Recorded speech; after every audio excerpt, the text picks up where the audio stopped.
మీ ఏం IT AI job అయితే join next it challenge. Job తెచ్చుకోండి, 5 లక్షలు తీసుకోండి. నాన్న ఏమైనా చేస్తున్నారా ఇప్పుడు ఇక్కడ? లేదు, మా నాన్న హీఈస్ నాట్ వెల్. అంటే ఇప్పుడు తనకి హెల్త్ బాగాలేదు. తన లెఫ్ట్ సైడ్ అంతా ప్యారలైజ్ అయ్యి he's on bed rest. So ఇప్పుడు He doesn't నాన్నని do కూడా ఇంకా మీరు మమ్మీయే చూసుకోవడం, ఇంకా కంప్లీట్ గా డాడీ బాధ్యత మీదే. ఇప్పటి నుంచి అలానే ఉండే, కానీ సడన్ గా మా డాడీకి హెల్త్ అలా అవ్వేసరికి ఇంకా ఐ ఫెల్ట్ ఎక్కడో ఈ ఏజ్ లో అవ్వాల్సింది కాదు, మా పెళ్ళిళ్ళు చూడాలి, మా పిల్లలతో ఆడుకోవాలి అని మా నాన్న మాకు చెప్పేవాళ్ళు.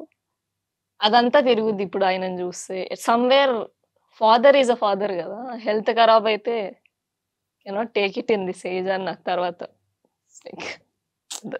ఓ పాపం, మిమ్మల్ని మీరు ఫైట్ చేసుకొని ఇంట్లో ఫాదర్ అది విషయంలో ఆలోచిస్తూ కదా, అసలు చాలా సమ్వేర్ కొంతమంది లైఫ్స్ అంతే హార్డ్షిప్స్ ఉంటాయి. మేబీ సమ్ డే అన్ని సెట్ అయిపోయి గెట్ బ్యాక్ టు నార్మల్. అయ్యో, అదే అన్ని 1 by 1 ఎలా సెట్ చేసుకొచ్చారు? అన్ని సెట్ చేసుకోవడం ఫినాన్షియల్ గా నా చేతిలో ఉండే, but father's health was like అసలు అవ్వాల్సింది కాదు, ఈ ఏజ్ లో హిట్ అవ్వాల్సింది కాదు అనుకుని మేము ఎక్స్పెక్ట్ చేయలేదు అసలు. అంటే మా ఫ్యామిలీలో అందరికీ హెల్త్ కరెక్ట్ ఉంటుంది, ఎప్పుడు మేము ఎక్స్పెక్ట్ చేయలేదు అవుద్ది ఇలాంటిది మన లైఫ్ లో కూడా. అంటే మాకు ఫినాన్షియల్ గా అంతే పెట్టి లేవు డబ్బులు, ఎప్పుడు వచ్చేవో అప్పుడు ఖర్చు పెట్టుకునే క్యాండిడేట్స్ మేము. సడన్ గా అలా అయ్యేసరికి ఇక్కడి నుంచి లేని డబ్బులు తెచ్చి అని హాస్పిటల్స్ బిల్ కట్టి ఇప్పుడు అప్పులు అవన్నీ అదంతా పక్కకు పెడితే తనని అలా చూడడం is the hardest thing I can do. Everyday morning లేసి సీయింగ్ హిమ్ ఆస్కింగ్ హెల్ప్ అడుగుతారు కదా, మా ఫాదర్ ఎప్పుడు అంత మాట్లాడరు. అంటే కొంతమంది అబ్బాయిలు మాట్లాడి ప్రేమ చూపిస్తారు, కొంతమంది యాక్షన్స్ తో చూపిస్తారు. మా డాడీ అంత టాకెటివ్ కాదు, తను ఎప్పుడు మమ్మల్ని ఏం అడగలేదు. ఈ మధ్యలోనే వచ్చి నన్ను లేపు, నన్ను కూర్చోబెట్టు, నాకు తినిపి అంటుంటే మాకెక్కడో అయ్యో మా నాన్న మమ్మల్ని ఎప్పుడు ఏం అడగలేదు, ఇలాంటి సిచ్యువేషన్స్ లో అడగాల్సి వస్తుంది ఏంటి అన్న ఫీలింగ్ ఎప్పటికీ ఉంటది. ఇంకా అది దట్స్ ద హార్డెస్ట్ థింగ్. ఇవన్నీ పక్కకు పెట్టేస్తే seeing him like this is very hard. ఇప్పుడు అగ్ని పరీక్షలో మిమ్మల్ని చూసిన తర్వాత డాడీ రియాక్షన్ ఏంటి? అసలు యాక్చువల్లీ నేను అగ్ని పరీక్షకి రావడానికి హీస్ లైక్ ఎప్పుడు he never talks to me. ఇదంతా అయిన తర్వాత when I started giving him physio, paralyse అయిన తర్వాత కొంచెం ఫిట్నెస్ నాలెడ్జ్ ఉండేసరికి మనం ఫిజియో ఇవ్వడం స్టార్ట్ చేసాం మా డాడీకి. అప్పటి నుంచి కొంచెం హీ స్టార్టెడ్ టాకింగ్. దాని తర్వాత హీస్ లైక్ ఇలా అగ్ని పరీక్షలో కామనర్స్ వెళ్ళొచ్చు అంట కదా, నువ్వు అప్పుడప్పుడు ట్రై చేసి మానేసావు, ఎందుకు మానేసావు నాకు తెలియదు, వెళ్ళి ట్రై చేయని అన్నారు. దాని తర్వాత ఐ ఫెల్ట్ ఇంకా టైం వచ్చింది, something we have to get out of my regular life. Fitness ఇన్ని సంవత్సరాల నుంచి నేను చేస్తున్నాను, somewhere have to get a step up, career build చేసుకోవాలి, సమ్వేర్ ఇంకా ఫినాన్షియల్ సపోర్ట్ నాకు నేను తెచ్చుకోవాలి, I cannot depend on someone అని నాకు చిన్నప్పటి నుంచి అదే ఉండే. Now somewhere I mean my comfort level వస్తున్నాయి కదా, చాలు జాబ్ చేసుకుంటే అన్న ఏరియాకు వచ్చేసాను. Now I have to get out of it. ఎప్పుడు నేను నా కంఫర్ట్ జోన్ లో ఉండను, ఐఎమ్ ఇన్ దాట్ బాక్స్ అని నాకు అనిపించింది. వెన్ ఐ స్టార్ట్ ఈ అడ్వర్టైజ్మెంట్ వచ్చిన వెంటనే ఐ ఫెల్ట్ తను కూడా రాతోని టీవీ చూస్తున్నప్పుడు వచ్చింది, తను నా మొహం చూసి వెళ్ళొచ్చు కదా అని అన్న వెంటనే మా డాడీ నన్ను ఎప్పుడేం అడగలేదు. There are so many reasons. Life లో ఒక పాయింట్ లో నుంచి మనం బయటికి రావాలి. నేను ఈ ఇన్సిడెంట్స్ అయిన తర్వాత I was locked in some bubble. ఎందుకు why would I not talk to అంటే నాకు ఎలా అయిపోయిందంటే, మనకు అవసరమా ఇప్పుడు ఈ సిచ్యువేషన్ లో మనల్ని మనం పెట్టుకోవడం, ఆ కంఫర్ట్. ఇప్పుడు నా పొజిషన్ సేఫ్ ఉంది, నా పొజిషన్ లో నేను ఉంటే సరిపోద్ది అన్న పొజిషన్ లో నేను ఉన్నా. సమ్వేర్ ఐ ఫెల్ట్ ఈ బబుల్ క్రాస్ అయితేనే నా లైఫ్ వేరే స్పాట్కి వెళ్తుంది. నేను ఎప్పుడు ఆ బబుల్ క్రియేట్ చేసుకోలేదు. ఒక 6-7 months నుంచి ఐఎమ్ ఇన్ దాట్ బబుల్. ఎందుకంటే ఫాదర్కి అలా ఉండడం వల్ల ఇవన్నీ ఫైట్ చేసి బయటకు వచ్చాం కదా, ఇప్పుడు మనం స్ట్రాంగ్ ఇంకా చాలు అన్న సిచ్యువేషన్ లో ఉన్నప్పుడు ఇది అయింది. Somewhere I felt I'm not strong enough, ఇంకా అవ్వాలి లైఫ్ లో, ఒక్క బబుల్లో ఉండిపోవద్దు అన్నప్పుడు అగ్ని పరీక్ష దానికి మేము వీడియో పంపాను. అసలు నేను వస్తుంది రాదు అనుకోలేదు, చాలా మంది పంపారు అండ్ దే రివోటెడ్ బ్యాక్. సో అక్కడి నుంచి స్టార్ట్ అయింది. అంటే గాడ్ బ్లెస్సింగ్స్ ఇచ్చారు. ఐ బిలీవ్ ఇన్ గాడ్ చాలా. ఎందుకంటే మేబీ ఎక్కడో నేను నమ్మేదాన్ని కాదు, ఏంటిలే ఇంకేం, మన లైఫ్ ఎంత కష్టంగా ఉంటే ఏం నమ్ముతాం, అంత నమ్మే వాళ్ళకి లైఫ్ చాలా బాగుంటది, అసలు సెట్ ఉంటది, అప్పుడు నమ్మాలేమో, మనకు అంత పాత్ పెట్టేస్తే మనం నడవాలి అనుకున్న క్యాండిడేట్ నేను. కానీ తర్వాత అర్థమైంది ఏంటంటే, కష్టాల్లో నుంచి బయటకు వచ్చే వాళ్ళకి దేవుడు ఆశీస్సులు ఎక్కువ ఉంటాయి. సమ్వేర్ నువ్వు ఎఫర్ట్ పెట్టకుండా అయిపోవాలి లక్ తోటి రావాలంటే నా లైఫ్లో ఏది రాలేదు. సమ్వేర్ ఎక్కడో శక్తి ఉంది. నాలో ఆ శక్తి వచ్చిందంటే there is someone pushing from me. లోపల నుంచి అయినా దిసే it's just an energy that's pushing you.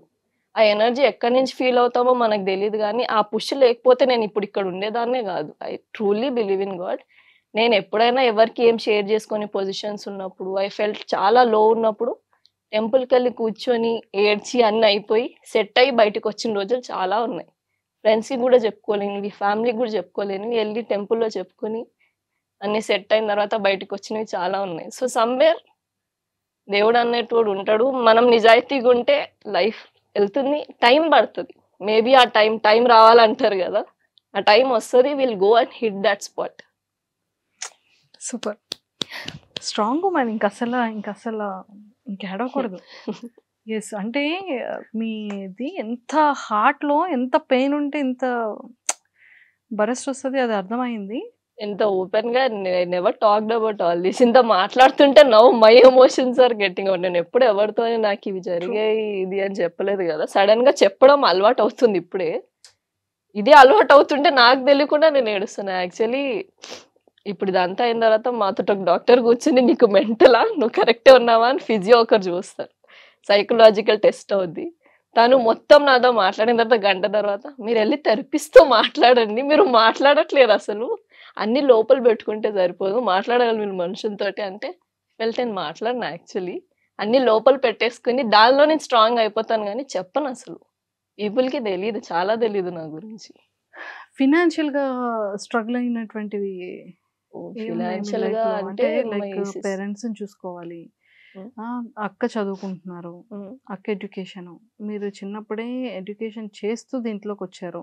I think మీరు ఒక్కలే one of the income source entire family, right? So ఆ టైంలో ఎలా ఫైట్ చేశారు, మీరు ఎలా అడ్జస్ట్ చేసుకునేవాళ్ళు? అంటే ద రియల్ స్ట్రగుల్ స్టార్టెడ్ ఎప్పుడంటే మై సిస్టర్ తన ఇండియా నుంచి బయటికి వెళ్ళిపోయింది టు స్టడీ. మేము ఒక క్రాస్ బడ్జెట్ వేసుకుని ఆ బడ్జెట్లో అయిపోద్ది తన ఎంబీబీఎస్ అనుకున్నాము, దానికి అసలు త్రిబుల్ అయిపోయింది.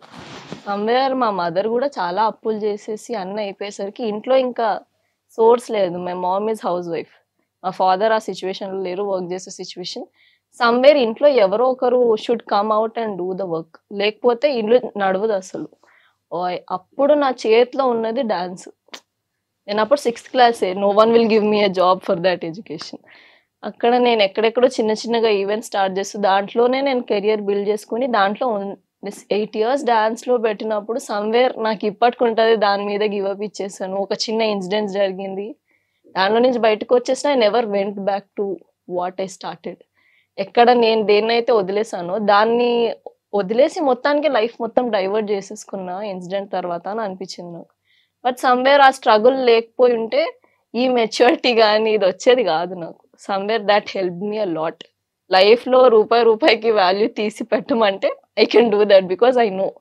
ఒకప్పుడు ఇక్కడ నుంచి అక్కడికి మనకి ర్యాపిడోలు అవి ఉండే కాదు, ఆటోలు అప్పుడు ఇక్కడ నుంచి అక్కడికి వదిలేండి అంటే 200-300 అడిగేవాళ్ళు హైదరాబాద్లో అప్పట్లో.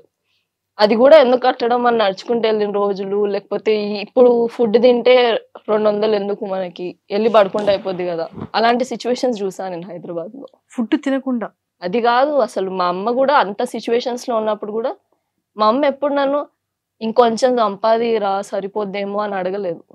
షీ హ్యాడ్ దట్ విల్, కానీ అడగలేదు. అంటే ఒక్కొక్కప్పుడు అయితే ఇప్పుడు రైస్ పెట్టుకుంటే పొద్దునకు ఉండదేమోరా అన్న సిచ్యువేషన్స్ కూడా నేను చూసి I came to this. Now I know the value. ఒక బౌల్లో ఫుడ్ కర్రీ ఉండడానికి వాల్యూ చాలా మందికి తెలియదు. ఐ ఫెల్ట్ ఎక్కడో కొంతమందికి ఫుల్ అన్నం పెట్టేస్తే అన్నం ఆకలేసినంతే తింటారు, ఫుడ్డే లేనోడికి తెలుస్తుంది, ఆ ప్లేటే లేనోడికి తెలుస్తుంది ఫుడ్ వాల్యూ.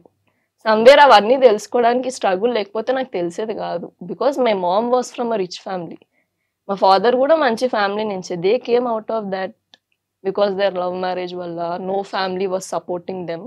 వాళ్ళు వచ్చి వాళ్ళ లైఫ్ స్టార్ట్ చేసిన తర్వాత మళ్ళీ ఒక పాయింట్ వరకు బాగున్నారు, దాని తర్వాత స్ట్రగుల్ స్టార్ట్ అయ్యాయి.